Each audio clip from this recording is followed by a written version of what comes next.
Hey, what's going on, Unhandy fam? It's Nathan, and it is day number 7 of Quarantine Theater. Hard to believe we've been at this for a week now, but we have, and boy, is time flying by. Not at all. Time is not flying by. These days are crawling by. Hopefully you guys are doing okay. Hopefully any of you with kids are finding a way to keep them busy throughout the day and maybe sticking in a little learning as well. Went through a bunch of stuff in my garage today. This has sort of become my sanctuary, the place where I go to hang out, because we don't have a huge house. 4 people inside this house is, it can be a bit much. So I've been hanging out here, cleaning, getting stuff done, and I came across 2 things. I came across this amazing picture of my father back when he was in a band. Those are his bell bottoms. That's his bass guitar. This, I imagine, is about the time he met my mom, so he wooed her with his bass playing. Anyway, so I found this, which made me think of music, because he's the reason that I got into radio and started loving music so much. And then I found my 90s CD collection, which I've not gotten rid of any of those yet. I had over a couple thousand CDs at one point, but it's thinned down quite a bit through garage sales and things like that. But I kept all my 90s CDs. So we're going to do a different video for the adults maybe later and bring back some memories from the 90s music.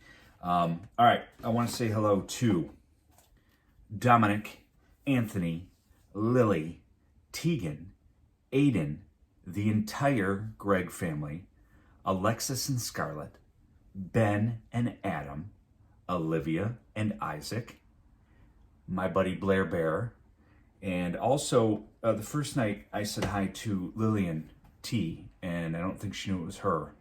So Lillian T, hello, and your brother Cooper, hello. Hopefully you guys are doing well. All right, I like scary stuff a lot. Scary stuff's one of my favorite things. So tonight we are reading I Need My Monster. It's a good one.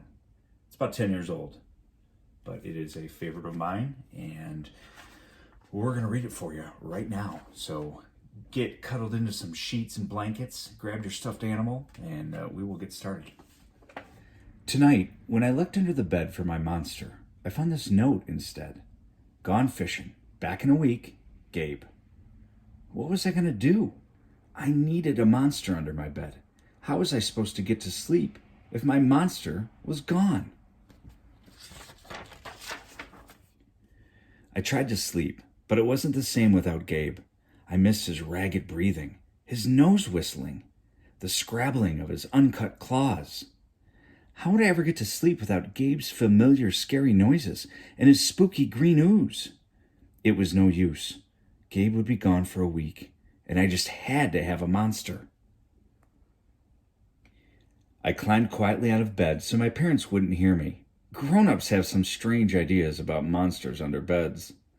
I knocked on the floorboards, then scrambled back under my covers.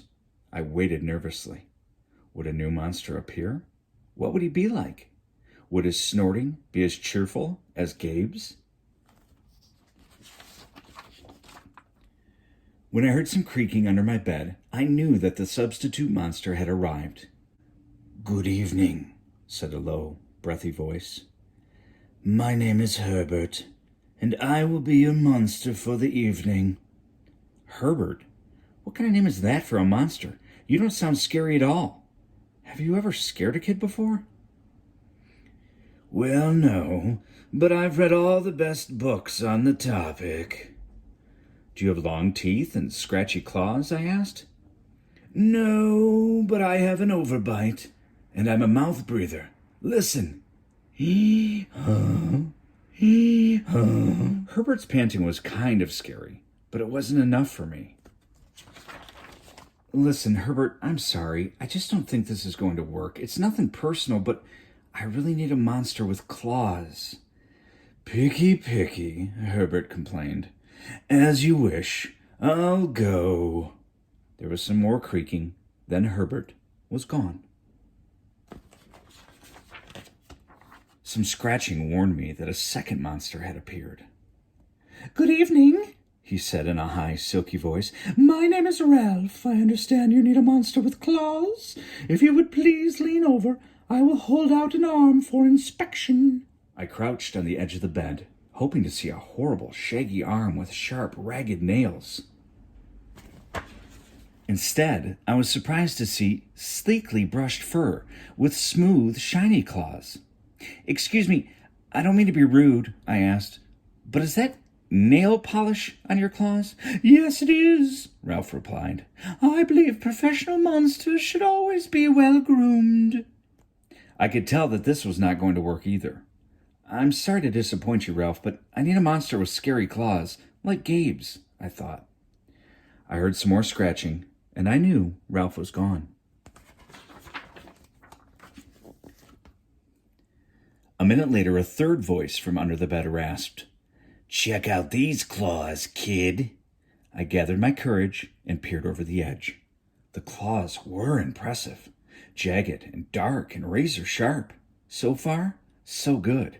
I was a little nervous. "Could you stick out your tail?" I whispered. "Sure, but don't get scared."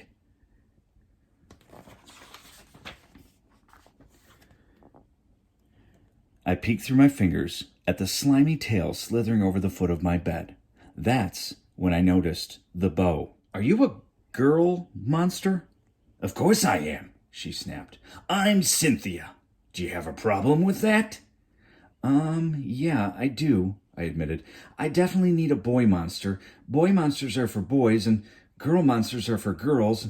Everybody knows that." "Well, aren't you a picky one?" She sniffed, and then she was gone. Was I being too picky? No. I knew that my monster needed to be well-clawed and menacing. The whole point of having a monster, after all, was to keep me in bed, imagining all the scary stuff that could happen if I got out.